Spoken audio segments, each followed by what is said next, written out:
என்னாச்சுமா? ஏன் எல்லாரும் இப்படி இருக்காங்க? தெரியலடா, இரு வெயிட் பண்ண பாப்போம்.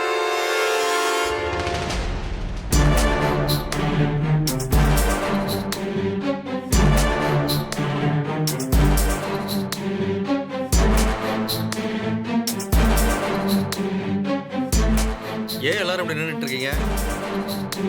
அம்மா நல்லனுங்க.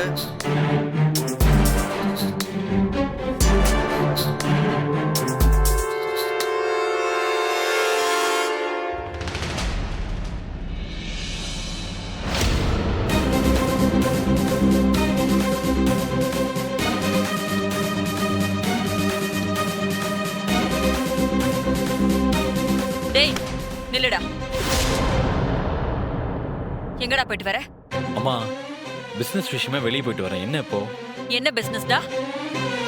அன்னபூர்ணி மெஸ்ஸ விலைக்கு வாங்குறதா?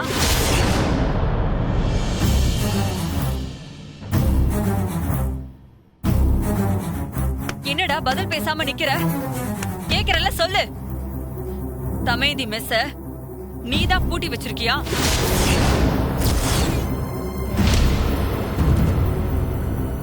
வாயை திறந்து ஏதாவது பேசுடா. மறு வீட்டுக்கு போயிட்டு வீட்டு கூட வராம அவ்வளவு அவசரமா நீ டெல்லிக்கு போனது தமேந்தியோட ரெசிபி எல்லாம் ரைட்ஸ் வாங்குறதுக்கு தானா?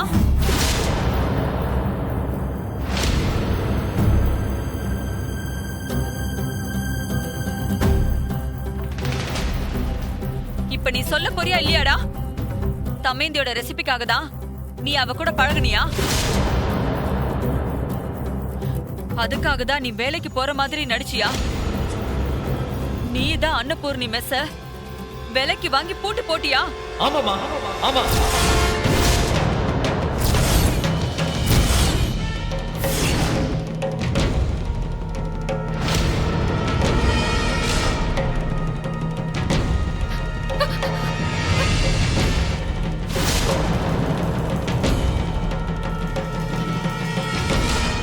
ஆமா நான் தான் அவளோட மெஸ்ஸ பூட்டி வச்சிருக்கேன்.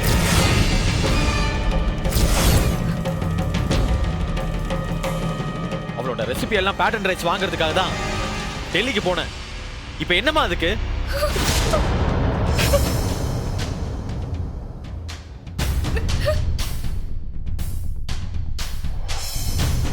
அப்படின்னா நீ அவளை லவ் பண்ணலையா? அவ கூட வாழணும்னு நீ ஆசைப்படலையா? இல்லம்மா.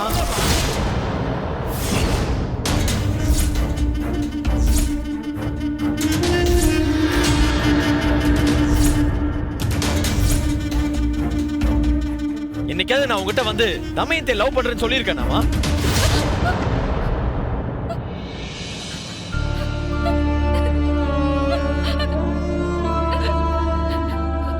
நீங்களா ஏதோ ஒண்ணு கற்பனை பண்ணிக்கிட்டு என் வாழ்க்கையை நாசம் பண்ணி வச்சிருக்கீங்க. என்னோட லைஃப ஒரே நாள்ல தலைகீழா மாத்திட்டீங்க. ஏன் லைஃப் மட்டும் இல்லம்மா, அவளோட லைஃபையும் நீங்க ஸ்பாயில் பண்ணிட்டீங்க. ஐயோ அம்மா, தமயந்தி கழுத்துல நான் விருப்பப்பட்டு தாலி கட்டவே இல்லம்மா.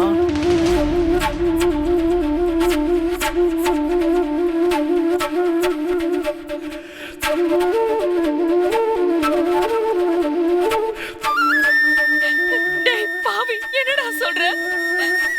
நான் உன் வாழ்க்கையை நாசம் பண்ணிட்டேனா? நானா நாசம் பண்ணேன்? போடா. நீ தானடா தமேந்தி மெஸ்ஸுக்கு போன. நீ தானடா அவ கூட பழகுன. அவ்வளவு போராடியடா. அம்மா என்னம்மா திரும்ப திரும்ப அதையே பேசிட்டு இருக்கீங்க? அம்மா நான் தமயந்தி மெஸ்ஸுக்கு போனது, அவ கூட பழகுனது எல்லாமே என்னோட பிசினஸ்க்காக மட்டும்தான்.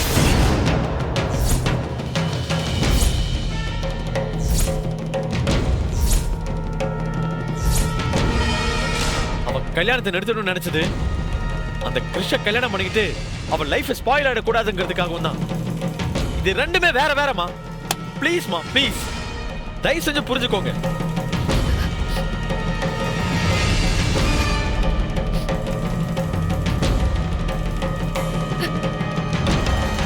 என்ன பேசுறீங்க? என்ன பார்த்து சொல்லுங்க. நீங்க மெஸ்ஸுக்குள்ள வந்தது, அங்கே கூட பழகுனதெல்லாம் அந்த அந்த ரெசிபிக்காக மட்டும்தானா? என் மேல உங்களுக்கு துளி கூட அன்பு இல்லையா? இல்லைங்க.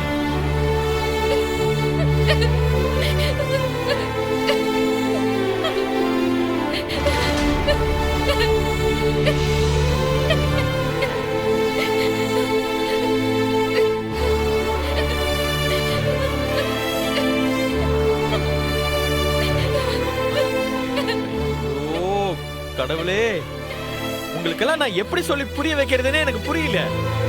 இங்க பாருங்க தமயந்தி, உங்களுக்கெல்லாம் எந்த பாயிண்ட் ஆஃப் வியூல இருந்து நான் உங்களை லவ் பண்றேன்னு நினைக்கிறது எனக்கு சத்தியமா புரியவே இல்லைங்க. உண்மை என்னன்னா, எனக்கு இந்த லவ் மேல, மேரேஜ் மேல எந்த விருப்பமும் கிடையாதுங்க.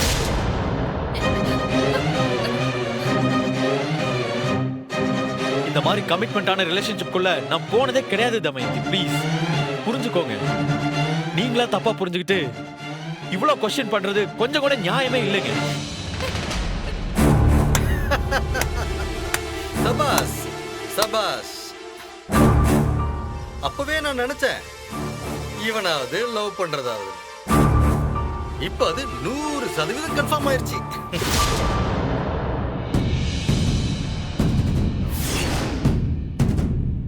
ஏன் பிரமே, எப்பவும் வார்த்தைக்கு வார்த்தை ஏன் புள்ள ஏன் புள்ள அப்படின்னு சொல்லிக்கிட்டே இருந்த, நீ பெத்த புள்ள மாதிரி சப்போர்ட் வேற பண்ணிட்டு இருந்திய. இதுதான் நீ அவனை புரிஞ்சு வச்சுக்கிட்டு இருக்க லட்சணமா? ஐயோ ஐயோ, இவெல்லாம் ஒரு பொண்ணை லவ் பண்ணுவான்னு எப்படி நீ நம்பின?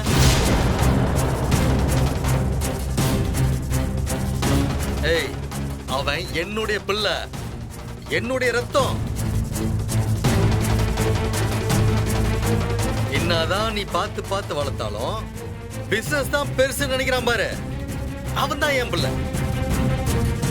இதுக்கு மேல ஒரு வார்த்தை பேசுனீங்க, நான் என்ன பண்ணுவேன்னு எனக்கே தெரியாது. நீங்களும் நானும் ஒண்ணா? பேசாம இருங்க. அம்மா, நடந்த எல்லாத்துக்கும் நான் உங்ககிட்ட மன்னிப்பு கேட்டுக்கிறேன். நீ மட்டும் கொஞ்சம் அமைதியா இருந்திருந்தா எங்க 2 பேருக்கும் இந்த மேரேஜே நடந்திருக்காது. நான் அதுக்கப்புறம் கூட உங்ககிட்டயும் தமயந்தி கிட்டயும் பேச எவ்வளவு ட்ரை பண்ண தெரியுமா? ஆனா முடியல. தமயந்திய பாருடா, உனக்கு எவ்வளவு நம்பி இருப்பா, உன் மேல எவ்வளவு அன்பு வச்சிருப்பா. நீயே சொல்லுடா, அவள மாதிரி ஒரு பொண்ணு உனக்கு கிடைப்பாளா? ஏன்டா இப்படி பிசினஸ் பிசினஸ்னு யோசிச்சு நல்ல வாழ்க்கைய அழிச்சுக்க பாக்குற? அம்மா, தயவு செஞ்சு நீ கொஞ்சம் அமைதியா இரு, சரியா? தமயந்தி கிட்ட நான் பேசிக்கிறேன். ஒரு ஊர்ல ஒரு இளவரசர் இருந்தானா. பார்க்கவே செம அழகா, ஸ்டைலா, கெத்தா, எல்லாத்துலயும் பயங்கர சக்சஸ்ஃபுல்லா பெரிய லட்சியத்தோட இருந்தானா.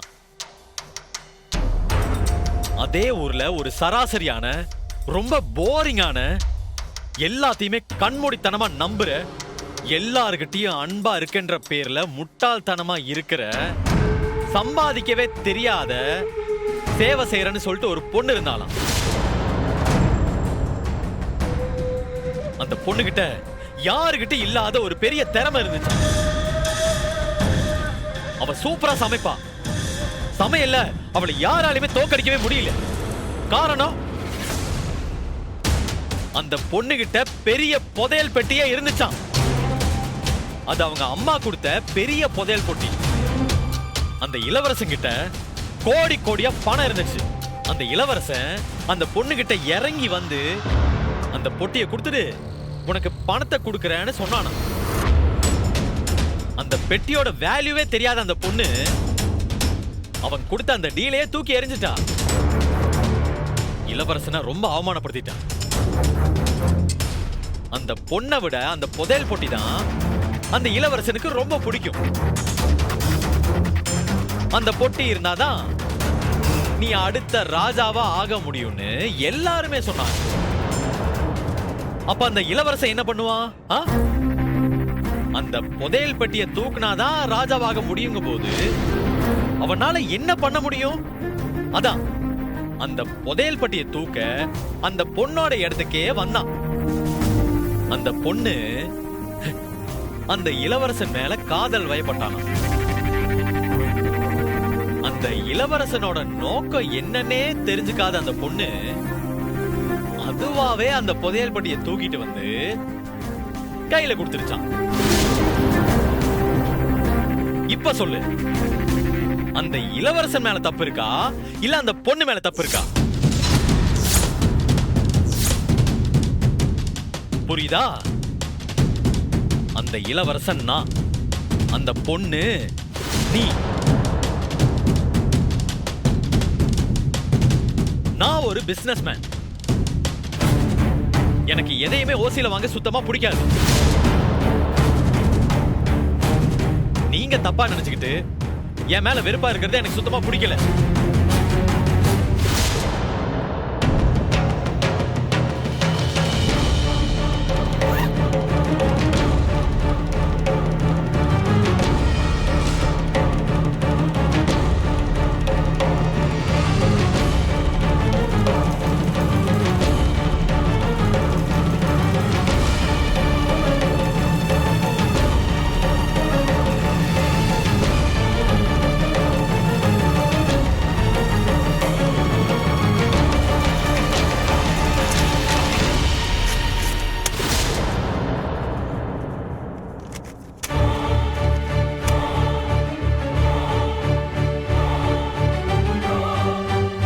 அன்னபூர்ணி மெஸ்ஸ மூடுனதுக்கு, ரெசிபிக்கு பேட்டன் ரைட்ஸ் வாங்குனதுக்கு எல்லாத்துக்கும் சேர்த்து 2 கோடி ரூபா.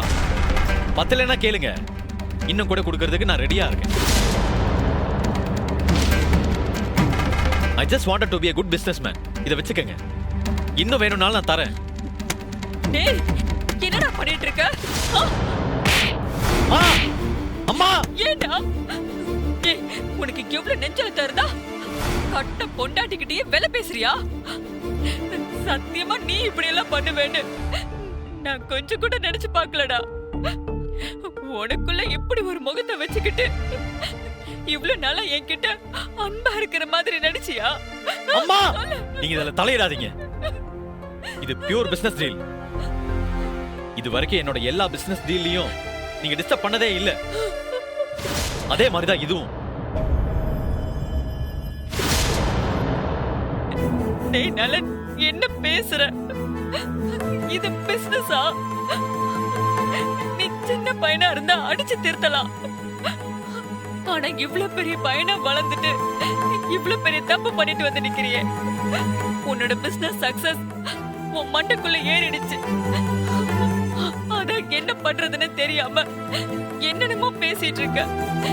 பிசினஸ்ல ஜெயிக்கிறது இல்லடா முக்கியம், வாழ்க்கையில ஜெயிக்கணும்டா.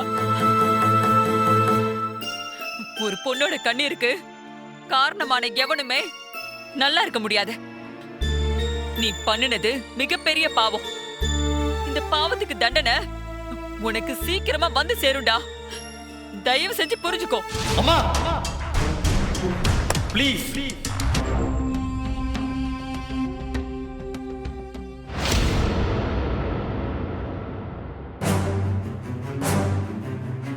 இங்க பாருங்க, தயவு செஞ்சு நீங்க என்ன புரிஞ்சுக்கோங்க.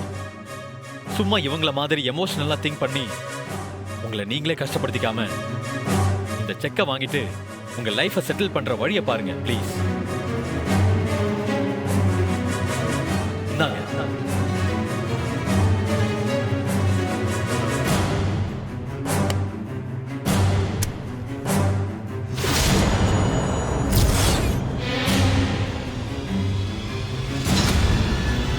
நில்லுங்க நில்லுங்க நில்லுங்க.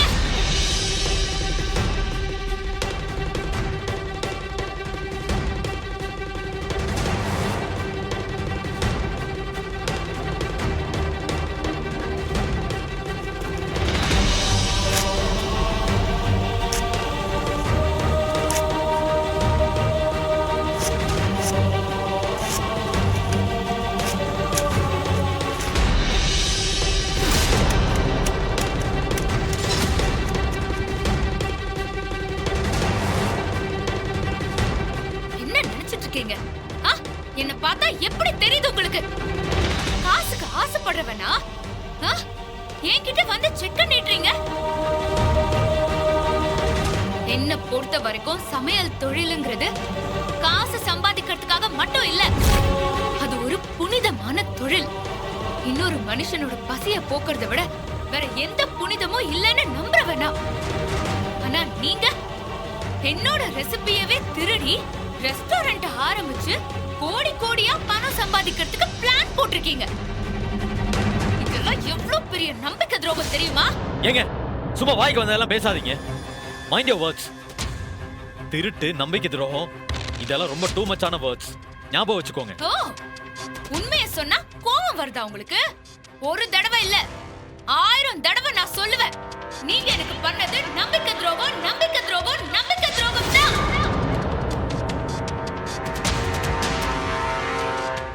எனக்கு தெரியாமலே என்னோட ரெசிபிஸ்க்கு எல்லாம் காப்பிரைட்ஸ் வாங்குனதுக்கு பேர் என்ன? நம்பிக்கை துரோகம் தானே? இன்னும் உண்மையை சொல்லணும்னா திருட்டு தானே? திருட்டு வேலையெல்லாம் பண்ணிட்டு நியாயம் பேசுறீங்களா? உங்களெல்லாம் என் மனசுல எவ்வளவு உயரமா வச்சிருந்தேன் தெரியுமா? என்னோட அம்மாவுக்கு அடுத்தபடியா உங்களை தான் நான் நினைச்சிட்டு இருந்தேன். ஆனா நீங்க என்னடான்னா அது எல்லாத்தையும் சுக்குநூறா உடைச்சிட்டீங்க. நீங்க செல்விக்காக சண்டை போட்டப்பவும், பூட்டி இருந்த மெஸ்ஸ திறந்து சமைச்சு போட்டப்பவும் உங்களை மனசுக்குள்ள அவ்வளவு கொண்டாடின தெரியுமா? அதெல்லாம் உங்க மேல நான் வச்சிருந்த அன்புனால மட்டும்தான். அமைச்சர் வீட்டு கல்யாணத்துல அன்னைக்கு நடந்த சமையல் போட்டியில எனக்கு பரிசு கொடுத்தாங்க. உங்க மனசு கஷ்டப்படக்கூடாதுன்னு அந்த பரிசை நான் உங்களுக்கே கொடுத்தேன். ஆனா நீங்க என் மனச உடைச்சிட்டீங்கல்ல. இவ்ளோ ஏன்? எந்த ரெசிபிக்காக நீங்க இவ்ளோ காரியம் பண்ணீங்களோ அந்த ரெசிபி புக்கையே உங்ககிட்ட நான் கொடுத்திருக்கேன். ஏன்? உங்க மேல நான் வச்சிருந்த நம்பிக்கையால தாங்க. எனக்கு போய் நீங்க நம்பிக்கை துரோகம் பண்ணிட்டீங்களே.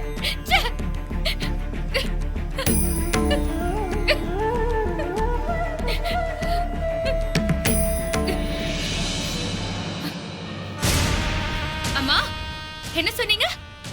அந்த கிருஷ் கெட்டவங்கிறதுனாலதான் என்ன காப்பாத்தணும்னு நினைச்சீங்களா? இப்போ நான் சொல்றேன், நல்லா கேட்டுக்கோங்க.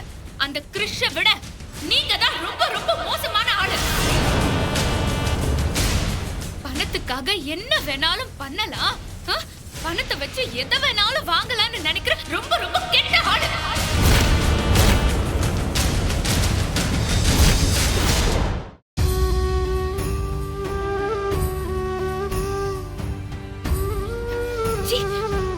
போயும் ஒரு பண பேய காதலிச்சதை நினைக்கும் போது எனக்கு அருவருப்பா இருக்கு. ஏங்க நிறுத்துங்க.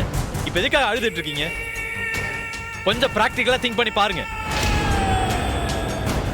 பணம் தான் இங்க எல்லாமே உங்களுக்கு புரியும். நான் இவ்ளோ சொன்னதுக்கு பின்னாடியும் பணம் தான் எல்லாம்னு சொல்றீங்கன்னா, அத்தை பாத்தீங்களா? அத்தை என்ன சொன்னாருன்னு கேட்டீங்களா? இனிமே உங்ககிட்ட பேசி எந்த பிரயோஜனமும் இல்ல. தெரியாம தப்பு பண்றவன சொல்லி திருத்திடலாம். ஆனா தெரிஞ்சே தப்பு பண்றவன எல்லாம் திருத்துறதுக்கு வாய்ப்பே இல்ல. எப்படி எப்படி எமோஷனலா திங்க் பண்ணாம பிராக்டிகலா திங்க் பண்ணணுமா? இந்த உலகமே எமோஷன்ஸால தான் இயங்கிட்டு இருக்கு. ஒரு மனுஷனுக்கு எந்த எமோஷனுமே இல்லனா அவன் பணத்துக்கு தான் சமம்.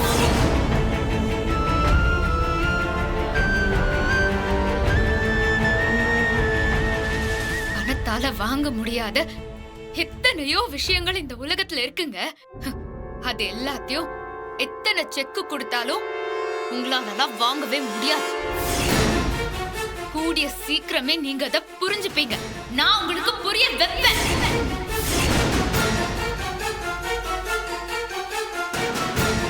இப்ப நீங்க எதுக்காக இவ்வளவு ஆவேசமா பேசிட்டு இருக்கீங்க?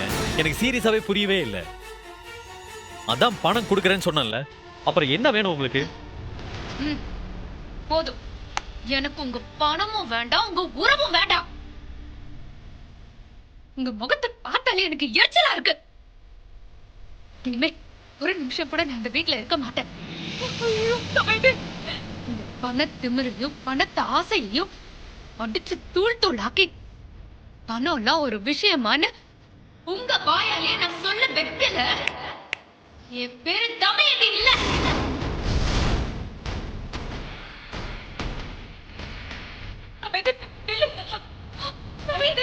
அண்ணே, அண்ணே எங்க போறீங்க? இல்லைங்க அண்ணே, எதுவா இருந்தாலும் பேசிக்கலாம். இங்க என்ன நடக்குதுன்னு ஒண்ணுமே புரியலையே. ரெசிபிங்கிறாங்க, பேட்டன்ட் ரைட்ஸுங்கிறாங்க. ஏதோ பெரிய பஞ்சாயத்தா இருக்கும் போலயே. புயலாய் மாறும்போது